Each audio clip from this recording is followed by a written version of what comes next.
Hey guys, welcome back to Football or Soccer TV. And today I'll be discussing in my opinion, the three main issues with Manchester United throughout the years, to be honest, because it's not just right now.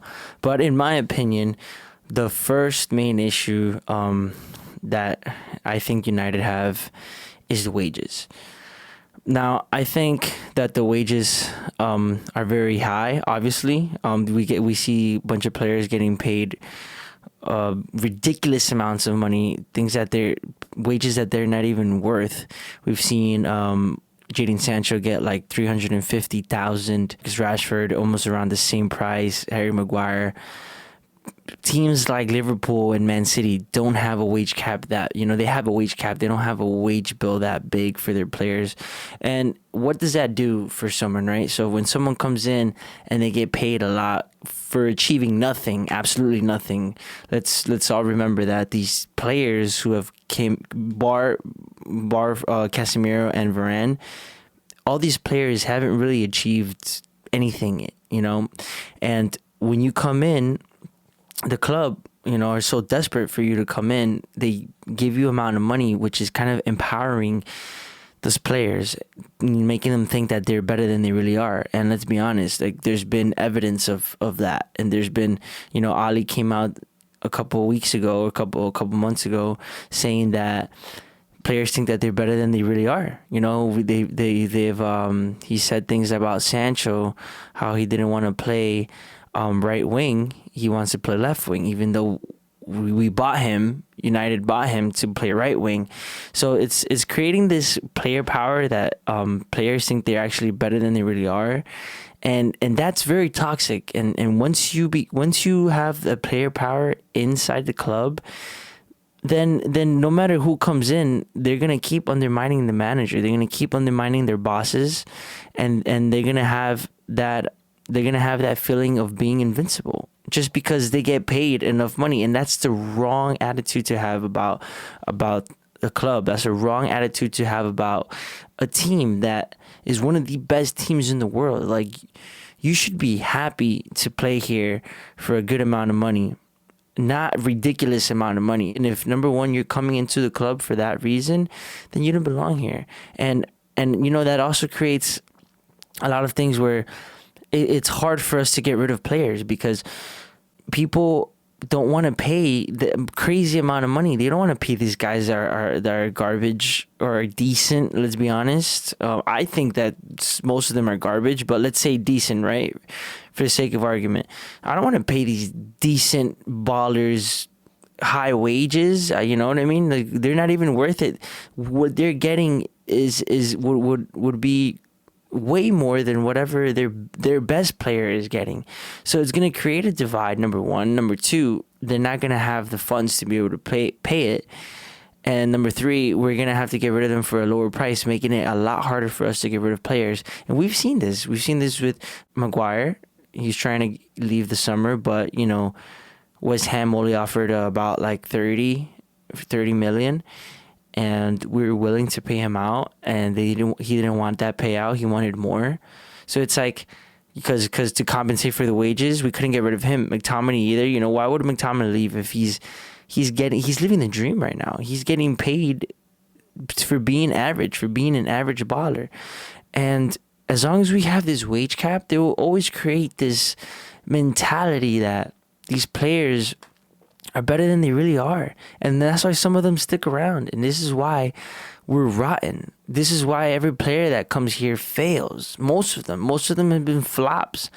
And it's such a big picture. Not many people realize that something so like a wage that you pay somebody, you have to earn that. You have to earn getting 350,000 a week. And look at Marcus Rashford right now. Last year, on fire. This year, they gave him a new contract, downhill.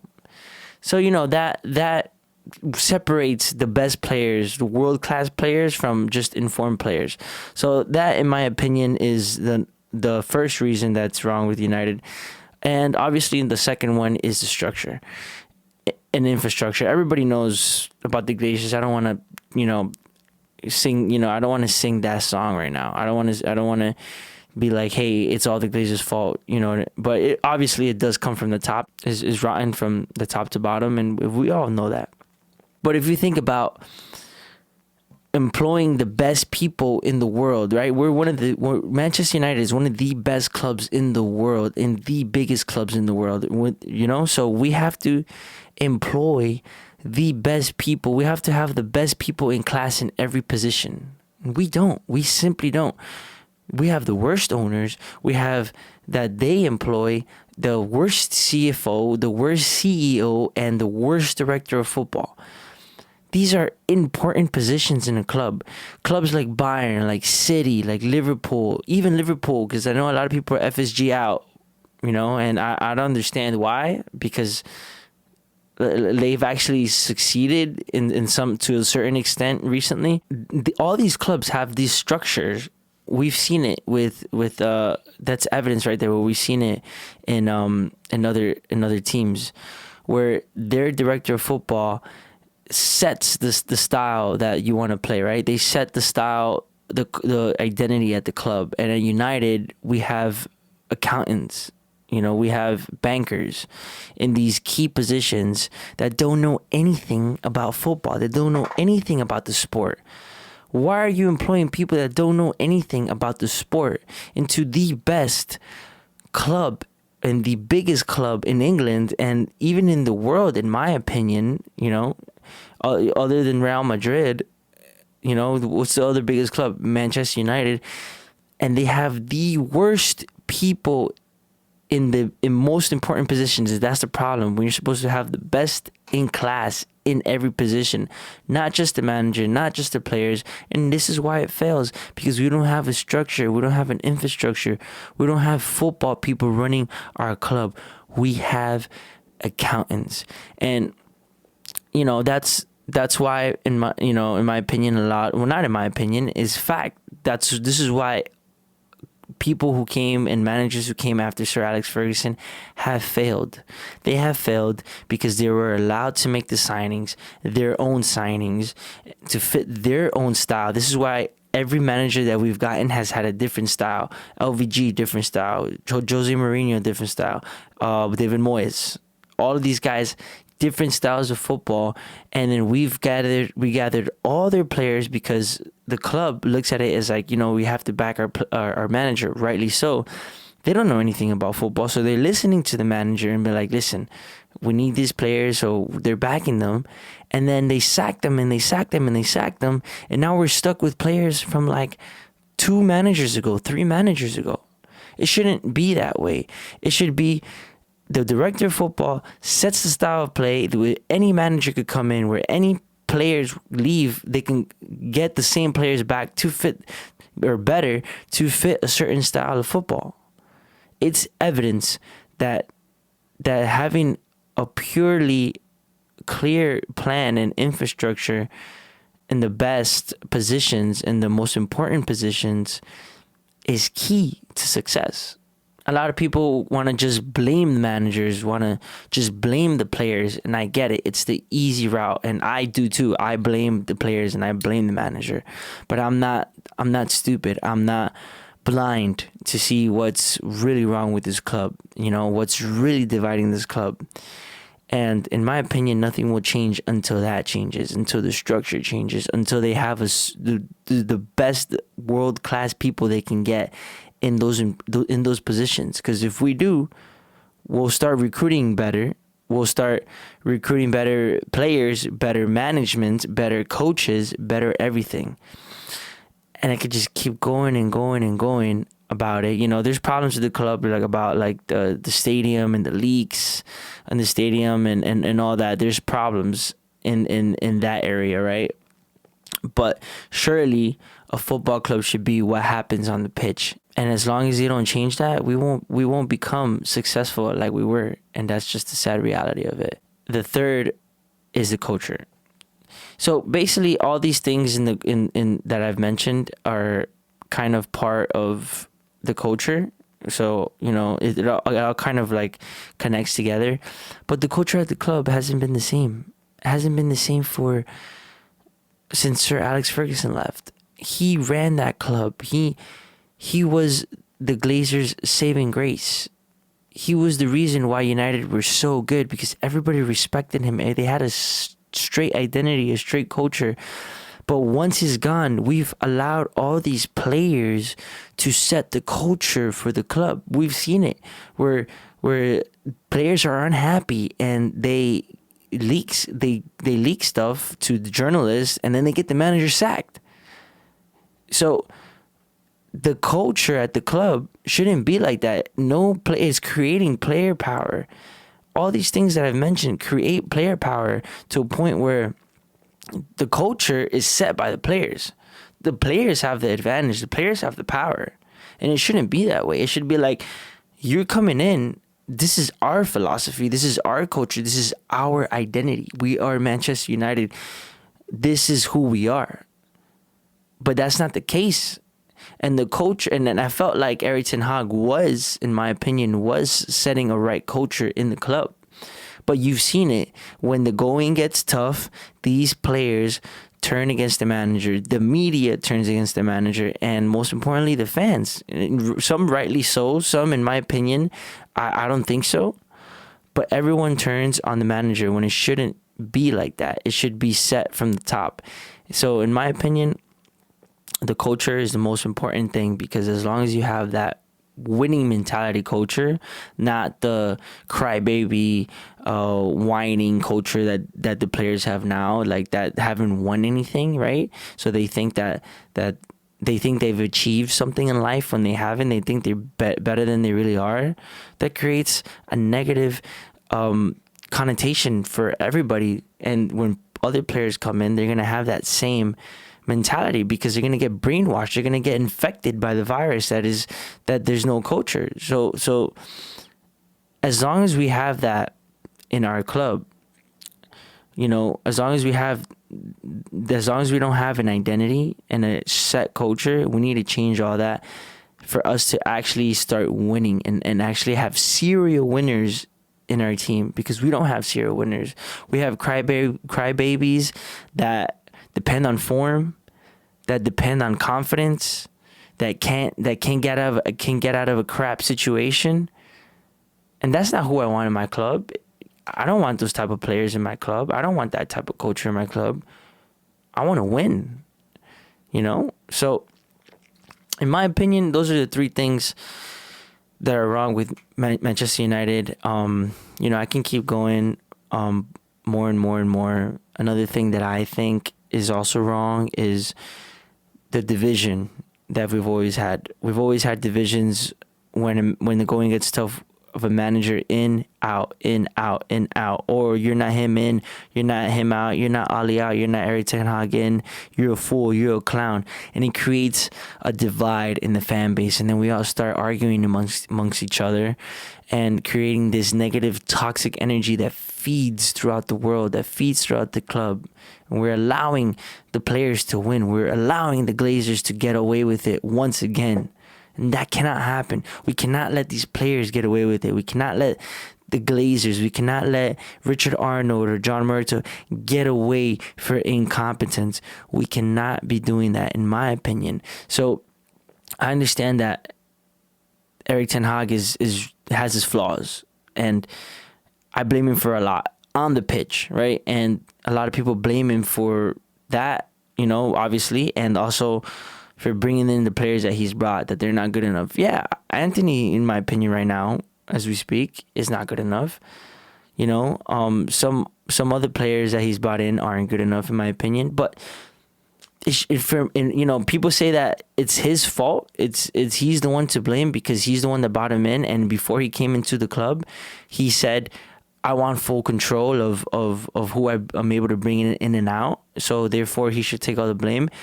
In my opinion, that's ridiculous, because how are you going to trust a person like John Murtough, and how are you going to trust a person like Richard Arnold or Ed Woodward at the time? How are you going to trust the Glazers to employ the best footballing people when it's been known that we are terrible at scouting and recruiting? He's like, if I get this job, I'm gonna have to do it my way because my job and my reputation is on the line, and I'm not gonna depend on these clowns. I'm not gonna depend on these clowns to get me the players that I need to achieve. So what does he do? He gets the players that he knows because he doesn't have time to be doing everything. He doesn't have time to be the manager, to get his coaches, to be a scout, to be a recruiter. He doesn't have time to be a DFO, a director of football. He doesn't have time. So he's going what he knows with what he knows. We saw it in Liverpool how Jurgen Klopp, he wanted Brandt and I believe it was Götze. And then the director of football was like, no, let's get you Sadio Mane and Firmino. I'm not sure if it was him, but it definitely was Salah as well. And now look, they became to be one of the best players in the Premier League history. And that's what Erik ten Hag doesn't have. Erik ten Hag got right now brings in Mount. The club back him because it's like, okay, I'm going to get you what you want. But if he had a competent director of football, he's going to be like, dude, we can get you a better player for Mount for a lot less. Let's go look at someone else. Or let's not prioritize that position. You know, let's not prioritize that position and get a CDM or get a striker, one that we really needed, or right wing, whatever the hell is it that you need. But no, this is why the club continue to set up the managers to fail, and in my opinion, some of it obviously is Erik ten Hag's fault, but I cannot blame him for bringing in those players. And no manager is going to get 100% of the players right. But he doesn't have nothing to fall back on if it goes right or wrong. He has no input. In Ajax, he had Overmars. He had a whole system where things worked. In United, he doesn't have that system. He doesn't have it at all. So we could all be like, hey, man, Erik ten Hag out, Erik ten Hag in. But me, personally, I'm going to say I'm Erik ten Hag in because, again, these players cannot get away with it. This club cannot get away with it. And I want to see a director of football. I want to see a better infrastructure. Hopefully Sir Jim Ratcliffe comes in and does something good for once. We need this. We need something good in the club. We need a structure. At least bring in a structure, man. If we have a structure, then okay. We set a style. We set a standard. We don't have our standards are in the mud. We set a style. We set a standard. In my opinion, Erik ten Hag is a good coach. He may not be the best in management manager and makes dumb decisions, but in my opinion, he has improved people. He's improved players, and he's gotten rid of the players. Some players in this team from last year, but now we're seeing that he has to bring these players in because he has no other choice, because they get played on high wages, and he's forced to play these players because he can't get rid of them. He doesn't have the free ranks to get rid of any player that he wants. He has to work with what he's got. And you think if he goes to the club, hey man, I want to get rid of Bruno, I want to get rid of Rashford, they're gonna be like, dude, these are our most paid players in the club, and they bring us in so much money commercially. We're not going to let you get rid of these players. You know, we're not going to let them go for a crap wage. I mean, a crap fee, because other teams are not going to be willing to pay their wages. They're going to lose money. They're not going to let them they're not going to let Erik ten Hag get rid of these players. It's like he's doing the job with an arm tied behind his back. It's like if you hire me to run your restaurant, right? And but not only that, you hire me as a general manager, but then you put me in charge of everything. You put me in charge of finding making the cooks. I'm finding the cooks, making the meals, the menu, making everything, right? So it's like, okay, I don't have the time to be looking for the best people. So I'm going to recruit some people that I know that can do a job for me. And then, yeah, maybe they do a decent job, but you shouldn't be placed in that position. You should have someone that's making the menu for you. You should have a specialist cook that makes the menu for you and teaches and recruits other chefs. But instead, he's making you, the boss, or she or he is making you do everything, make the menu, when you're literally not a cook, you're not a chef. And Erik ten Hag is a manager and a coach. He's not a director of football. And he may have a good eye for talent, but he's no director of football. He's no scout. He's no recruitment. You think Erik ten Hag is going to be looking at Julian Alvarez in River Plate? You think he's going to be looking at Caicedo when he used to play in Ecuador? Do you think these guys are going to be looking at South American players, Asian players? You think he's going to be? No, he's not. He doesn't have time. He has to coach the biggest club in the world, one of the biggest clubs in the world. He doesn't have time to be looking and doing all that.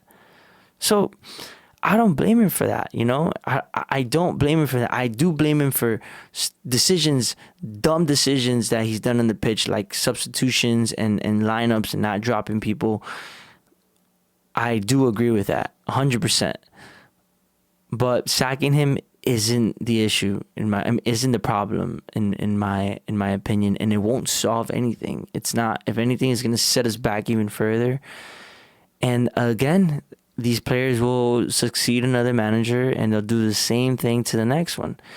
So the cycle repeats itself, man. I don't want another cycle, man. I want something to change. So yeah, I went on a whole rant there, but anyway, I just wanted to express that that's my views on the club right now. And I love this club no matter what. I want the best for this club. I want to stay united. I don't want to be divided. So I guess my message to any United fan that's out there, have an opinion, speak loudly, but this is the team that you love and you want us to succeed, right? I want us to succeed. Everyone wants us to be on top. So let's focus on the real problem, you know? If you're going to say Erik ten Hag out, cool. That's totally fine. But everyone else in this club needs to be out. And we won't get any better. Nothing will get better. Nothing will change as long as we have these men and these incompetent people, bankers with a W, in our club. And again, we can't let them win.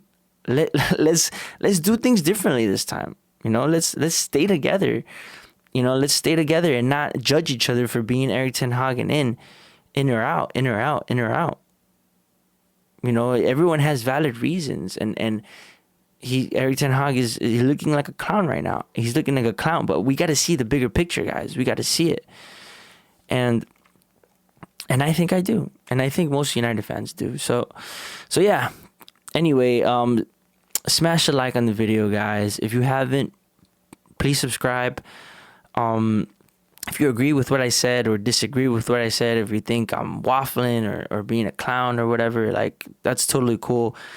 You know, put in the comments. I would love to talk to more people about this situation, because let's be honest, it's not a good situation right now. And talking to you guys and talking to other fans, it's kind of been very helpful to kind of cope with what's going on, because let's be honest, a lot of people watch football for a kind of like a getaway from the real life, right? So it's like they have depressing lives, and then they like watching football because it's something different that they can escape. But then we're gonna watch this crap. We gotta watch the crap players perform like that, and then our mood just goes down because that's our outlet to escape. So football is more than just a game. It's like a passion, and it can affect, you know, it can affect some people's day and become, you know, make them more stressed out or whatever. But let's not allow these players to do that to us. Let's look far beyond that, you know, because they don't deserve that. They don't deserve our stress or you know, I've heard some people, you know, talk about, like, you know, I'm dealing with depression, and I see us play, and then I get even more depressed. And it's like, I don't have it, you know, I don't have it to that extent, but I know people do. So let's just remain positive that hopefully Sir Jim could actually do something, even though it should have been Qatar. I don't want to say that because it should have been Qatar, 100%.